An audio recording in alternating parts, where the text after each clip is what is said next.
அதே போல் அன்பு நண்பர்களே, இந்த காலகட்டம் பார்த்தீங்க அப்படின்னு சொன்னால் உத்தியோக இடமாற்றங்களுக்கு மிக சிறப்பு.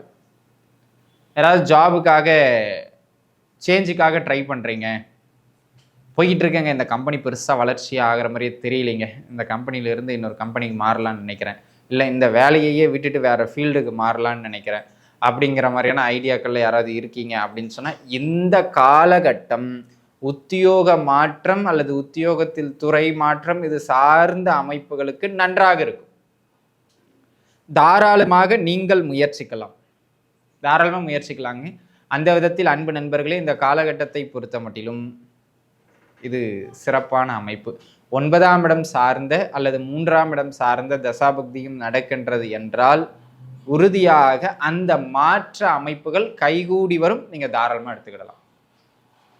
அதனை அடுத்த அமைப்பாக அன்பு நண்பர்களே, இந்த காலகட்டம் இந்த கௌரவம் அந்தஸ்து அப்படி இப்படின்னு ஒரு சிலர்கிட்ட நல்ல பெயர் பெறுவீர்கள். அன்பு நேயர்களே, நம்ம என்ன பார்க்க இருக்கோம் அப்படின்னு கேட்டுக்கிட்டிங்கன்னா சனி பகவானினுடைய பெயர்ச்சிக்கான பலாபலன்களை பார்க்க இருக்கிறோம். இப்போதானங்க சனி பெயர்ச்சி ஆனார், மீண்டும் பெயர்ச்சி ஆகிறாரா அப்படின்னா அப்படி கிடையாது. சனி பகவான் ஏற்கனவே மீன ராசிக்குள்ளாக திருக்கணித பஞ்சாங்கத்தின் அடிப்படையில் பெயர்ந்து விட்டார். தற்பொழுது அவர் பயண கதியில், அதாவது பயணத்தினுடைய பாதையில் பின்னோக்கி செல்வது மாதிரியான ஒரு தோற்றம், அதை வக்ர நிலை அப்படின்னு சொல்லி ஜோதிடத்தில் சொல்லுவாங்கங்க. அதாவது சூரியனுக்கு 9ஆம் இடம் வரைக்கும் 5ல் ஆரம்பித்து 9 வரைக்கும் ஒரு கிரகம் அமருகின்ற பொழுது அது வக்ரம் பெறும். ஆகையினால கிட்டத்தட்ட இந்த சனி பகவானும் அதே நிலையினை தற்பொழுது அடைகின்றார். இந்த நிலை பார்த்தீங்கன்னா ஜூலை மாதம் 13ஆம் தேதி துவங்கி நவம்பர் மாதம் 27ஆம் தேதி வரையிலும் கிட்டத்தட்ட 4.5 மாத காலகட்டம் வக்ர நிலை பெறுகின்ற ஒரு அமைப்புகளில் சனி பகவான் தற்பொழுது அமருகின்றார்.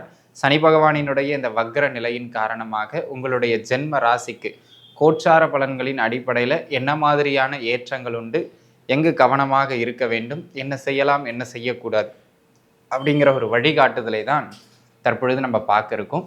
எப்போவுமே இந்த கோச்சார பலன்கள்ங்கிறது ஒரு 10%. அதனால் உங்கள் சுய ஜாதகத்தினுடைய அடிப்படையில் நடக்கின்ற தசாபுக்திகள் ரொம்ப முக்கியம். நம்ம இதை கேட்டுட்டு ரொம்ப பாசிட்டிவாக இருக்குன்னு அப்படியே துள்ளிடுறதும், ரொம்ப நெகட்டிவாக இருக்குன்னு டவுன்ஃபால் ஆகிடுறதும் கூடாது. அப்போ எதுக்குங்க இது சொல்கிறதுன்னா ஒரு கைடன்ஸுக்காக, அவ்வளவுதான்.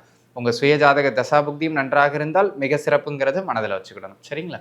சரிங்க நண்பர்களே, இந்த சனியினுடைய வக்ர பெயர்ச்சி அடுத்த 4.5 மாதங்களுக்கு உங்களுக்கு எப்படி இருக்க போகிறது வாருங்கள் பார்த்து விடலாம். கடகராசி அன்பர்களே, கடகத்தை பொறுத்த மட்டிலும் பார்த்துக்கிட்டிங்கன்னா இந்த சனி பகவான் உங்களுடைய ஜென்ம ராசிக்கு 9ஆம் இடத்துல அட்டம சனி அமைப்புகளிலிருந்து விலகி போயிருக்கார். அவர் மீண்டும் வக்ரம் பெற்று அதே வீட்டுக்குள்ளே 9ஆம் வீட்டிலேயே வக்ரகதி பெறுகிறார். அந்த விதத்தில் 9ஆம் வீட்டில் அமருகின்ற இந்த சனி பகவான் பார்த்தீங்கன்னா ஒரு பெரிய சிறப்பான இடம் இல்லை, அதே நேரத்தில் பெரிய தீங்கான இடமும் இல்லை, ஒரு நடுநிலை வகிக்கக்கூடிய இடத்துல தான் வக்ரம் அடைகிறார். இந்த காலகட்டம் என்னென்ன பண்ணும் அப்படின்னு கேட்டிங்கன்னா உயர்கல்வி, அந்த உயர்கல்வியில் கொஞ்சம் ஆசிலேஷன்ஸை கொடுத்துக்கிட்டே இருக்கும். சரிங்களா? அதாவது இதை பண்ணலாமா, அவசரப்பட்டு இந்த கோர்ஸ் எடுத்துட்டோமோ, இல்லை எடுத்ததை முடிக்க முடியுமோ அப்படின்னு உங்களுக்குள்ளவே ஒரு குழப்ப உணர்வை ஏற்படுத்திக்கிட்டே இருக்கும். அதனால் இந்த 4.5 மாதத்துக்கு மைண்ட் செட் எப்படி இருந்தாலும் சரி, நீங்கள் அதை கொஞ்சம் ஸ்டடி பண்ணிக்கிட்டு எடுத்தாச்சு படிச்சிடணும், சரியாக நல்லா ஸ்கோர் பண்ணிடணும், இறங்கின காலத்தில் கரெக்டாக ஆடிடணும் அப்படிங்கிற ஒரு மனநிலையோடு நகருதல் மிக மிக மிக அவசியம்.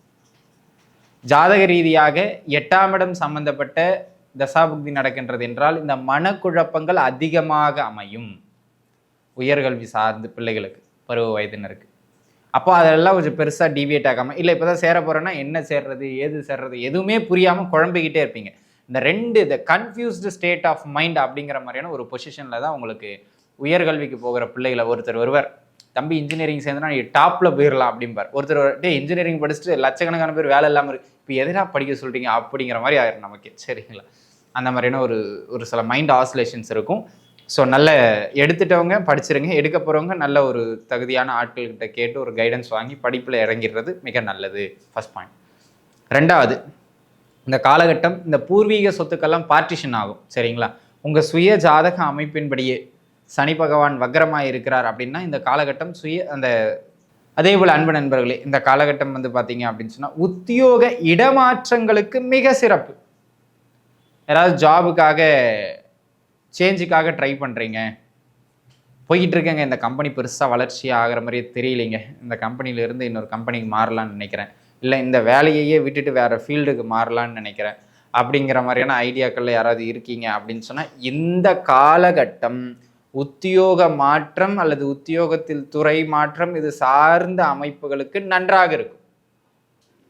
தாராளமாக நீங்கள் முயற்சிக்கலாம், தாராளமாக முயற்சிக்கலாங்க. அந்த விதத்தில் அன்பு நண்பர்களே, இந்த காலகட்டத்தை பொறுத்த மட்டிலும் இது சிறப்பான அமைப்பு. 9ஆம் இடம் சார்ந்த அல்லது 3ஆம் இடம் சார்ந்த தசாபக்தியும் நடக்கின்றது என்றால் உறுதியாக அந்த மாற்ற அமைப்புகள் கைகூடி வரும். நீங்க தாராளமாக எடுத்துக்கிடலாம். அதனை அடுத்த அமைப்பாக அன்பு நண்பர்களே, இந்த காலகட்டம் இந்த கௌரவம் அந்தஸ்து அப்படி இப்படின்னு ஒரு சிலர்கிட்ட நல்ல பெயர் பெறுவீர்கள். அதுவும் உங்க சுய ஜாதகத்திலேயே சனி பகவான் வக்கரம் பெற்றிருந்தா இந்த காலகட்டம் நல்ல நேம் எடுக்கக்கூடிய காலகட்டம். அது தொழிலாக இருக்கலாம், குடும்பமாக இருக்கலாம், அவங்க தனிப்பட்ட விஷயமா இருக்கலாம், எதுவாக வேணாலும் இருக்கலாம். இந்த நல்லவன் அப்படிங்கிற ஒரு பேரை உங்களுக்கு கொடுத்துட்டு போயிடுவாங்க. சரிங்களா? ஜாதக ரீதியாகவும் 9ஆம் இடம் இல்லை 5ஆம் இடம் அல்லது 11ஆம் இடம் சம்பந்தப்பட்ட தசாபுக்தியும் நடக்கிறது என்றால் உறுதியாக அந்த பெயர் கிடைக்குங்கிறதுல எந்த மாற்றமும் கிடையாது. சரிங்களா? இது ஒரு அமைப்பு. அதேபோல் திருமண முயற்சிகள் கைகூடி வரும். தாராளமாக நீங்கள் முயற்சிக்கலாம். ஆக திருமணம் சார்ந்த முயற்சிகள் எல்லாம் வெற்றி உண்டு அப்படிங்கிறத அன்பர்கள் கவனத்தில் வச்சுக்கிடணும். அந்த விதத்தில் அன்பு நண்பர்களே, இந்த காலகட்டம் ஒரு நல்ல மேன்மையான காலகட்டம். 2ஆம் இடமோ 7ஆம் இடமோ 11ஆம் இடமோ சம்பந்தப்படுகின்ற தசை புக்திகளும் நடைபெறுகிறது என்றால் உறுதியாக உங்களுக்கு அந்த திருமண அமைப்புகளும் கைகூடி வரும் அப்படிங்கிறதுல மாற்று கருத்தே இல்லை. அதை நீங்கள் புரிஞ்சுக்கிடணும். சரிங்களா? இது ஒரு அமைப்பு. அதே போல் 8க்கு அதிபதியை இந்த லக்னத்தின் மாரகாதிபதியும் ஆகிய சனி பகவான் 9லே அமர்கிறார். இது தந்தையாருக்கு மிக சிறப்பான அமைப்பு கிடையாது, அல்லது தந்தையாருடன் உறவுக்கு இது மிக சிறப்பான அமைப்பு கிடையாது. ஒன்று, இது கணவன் மனைவி கிடையில பிரச்சனை வர மாதிரி அப்பா பிள்ளை கிடையில அடிக்கடி கருத்து வேறுபாடு ஏற்படுத்தலாம், அல்லது தகப்பனாரினுடைய ஆரோக்கியத்தை தொந்தரவு செய்யலாம். இந்த 2ல் எது வேண்டுமானாலும் ஏற்படுறதுக்கு வாய்ப்பு அதிகம். அதனால இந்த 2த்துலேயும் மட்டும் கொஞ்சம் கூடுதல் கவனத்தை செலுத்தி இருந்துக்கிறது மிக மிக நன்மையை தரும். ஒருவேளை 8ஆம் இடம் சம்பந்தப்பட்ட தசாபுக்தியோ 2ஆம் இடம் சம்பந்தப்பட்ட தசாபுக்தியோ 10ஆம் இடம் சம்பந்தப்பட்ட தசாபுக்தியோ நடைபெறுமானால் உறுதியாக நிதானமாக இருத்தல் மிக அவசியமான ஒன்று அப்படிங்கிறத நீங்கள் புரிஞ்சுக்கிடணும். சரிங்களா? இது ஒரு அமைப்பு. ஆக அன்பு நண்பர்களே, உங்களுக்கு கடகராசிக்காரங்களுக்கு இந்த சனி வக்ர பயிர்வு இந்த பலன்களில் தான் ஆசிலேஷன்ஸை கொடுக்கும். வேற எங்கேயும் பெரிய மாற்றங்களோ தாக்கங்களோ இதில் கிடையாது அப்படிங்கிறத நீங்கள் புரிஞ்சுக்கிடணும். சரிங்களா? இப்போ நம்ம பார்த்துட்டோம். இது வந்து ஒரு 10% தாங்க, அதுக்கு மேலே இதுக்கு வலு கிடையாது. ஆனால் இதெல்லாம் விடுங்க, எங்கள் ஜாதகத்தை வச்சு இந்த வக்ர பயிற்சி நல்லது பண்ணுமா கெட்டது பண்ணுமா எப்படிங்க கண்டுபிடிக்கிறது அப்படின்னு கேட்டிங்கன்னா, உங்கள் சுய ஜாதகத்தை எடுத்துக்கிடுங்க. அதில் ராசி கட்டம் இருக்கும். நீங்கள் கடக ராசியில் பிறந்திருக்கீங்க. உங்கள் ராசிக்கு 9ஆம் வீடான மீன ராசிக்குள்ள, மீனம் அப்படிங்கிற அந்த கட்டத்துக்குள்ள குரு இருந்தாலும் சரி, சுக்கிரன் இருந்தாலும் சரி, தனித்த புதன் இருந்தாலும் சரி, இந்த காலகட்டம் உங்களுக்கு நன்மையை தந்தே தீரும். அதுல எந்த விதமான மாற்று கருத்தும் கிடையாது. இது ஒரு அமைப்பு. ஒருவேளை அங்க சுக்கிரன் மேல போறாருன்னு வச்சுங்க, பூர்வீக சொத்து கிடைக்கும். குரு மேல போறாருன்னு வச்சுங்க, தகப்பனார் வழியிலேருந்து பணம் கிடைக்கும், உத்தியோகத்துல நல்ல பெயர் கிடைக்கும். புதன் மேல போறாருன்னு வச்சுங்க, உயர்கல்வி நல்ல ஏற்றம் வரும். இந்த மாதிரி உதாரணத்துக்கு சொல்றேன். சரிங்களா? ஆனாலும் இந்த காலகட்டம் நல்ல மேன்மையை உங்களுக்கு பெற்று கொடுக்கும் அப்படிங்கிறதுல எந்த மாற்று கருத்தும் கிடையாது. சரிங்களா? தசாபுக்தியும் நல்ல தசாபுக்தியும் நடந்ததுன்னா சக்சஸ் தான். சரிங்க.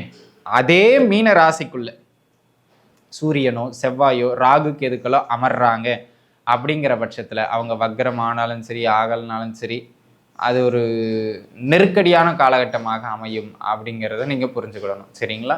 உத்தியோகத்தில் பிரச்சனை இல்லை, அடிக்கடி அலைச்சல், இடமாற்றம், தொழில் நெருக்கடி, இல்லை தொழில் தடை, தொழில் கொஞ்சம் தடுமாற்றம், வேலை கிடைக்காம அமையிறது, இந்த மாதிரியான சில சூழ்நிலைகளுக்குள்ளாக உங்களை கொண்டு சென்று விடும்.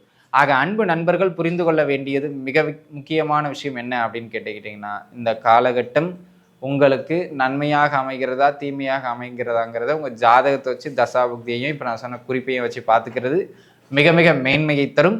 அனைத்து கடகராசி நேயர்களும் நன்றாக இருப்பீர்கள். வாழ்க வளமுடன். நன்றி.